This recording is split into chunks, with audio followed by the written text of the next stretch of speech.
মই সৰ্বানন্দ সোণোৱাল লোকসভাৰ সদস্য নিৰ্বাচিত হোৱাত ঈশ্বৰৰ নামত শপত খাই কওঁ যে বিধিৰ দ্বাৰা স্থাপন কৰা ভাৰতৰ সংবিধানৰ প্ৰতি মই প্ৰকৃত বিশ্বাস আৰু নিষ্ঠা পোষণ কৰিম।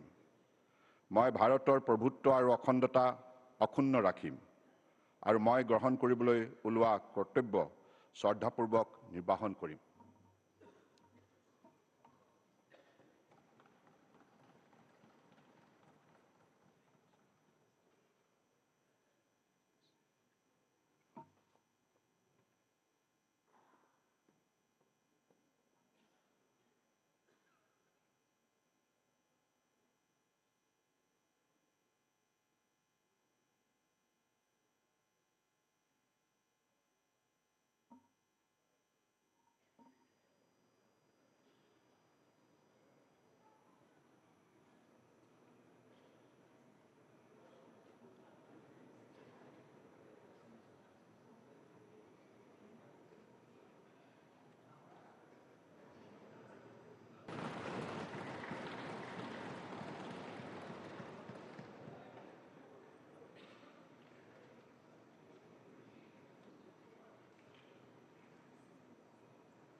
মই সৰ্বানন্দ সোণোৱাল লোকসভাৰ সদস্য নিৰ্বাচিত হোৱাত ঈশ্বৰৰ নামত শপত খাই কওঁ যে বিধিৰ দ্বাৰা স্থাপন কৰা ভাৰতৰ সংবিধানৰ প্ৰতি মই প্ৰকৃত বিশ্বাস আৰু নিষ্ঠা পোষণ কৰিম।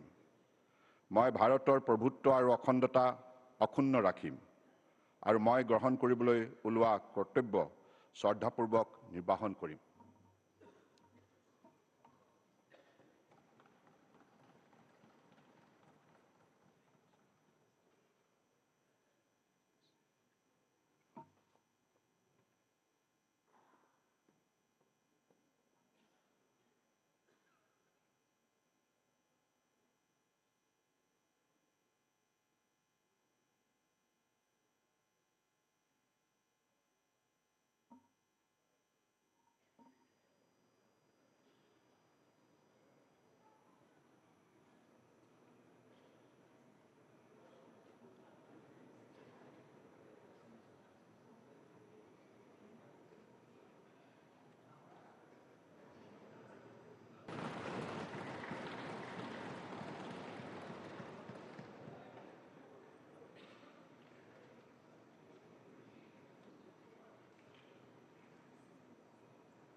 মই সৰ্বানন্দ সোণোৱাল লোকসভাৰ সদস্য নিৰ্বাচিত হোৱাত ঈশ্বৰৰ নামত শপত খাই কওঁ যে বিধিৰ দ্বাৰা স্থাপন কৰা ভাৰতৰ সংবিধানৰ প্ৰতি মই প্ৰকৃত বিশ্বাস আৰু নিষ্ঠা পোষণ কৰিম।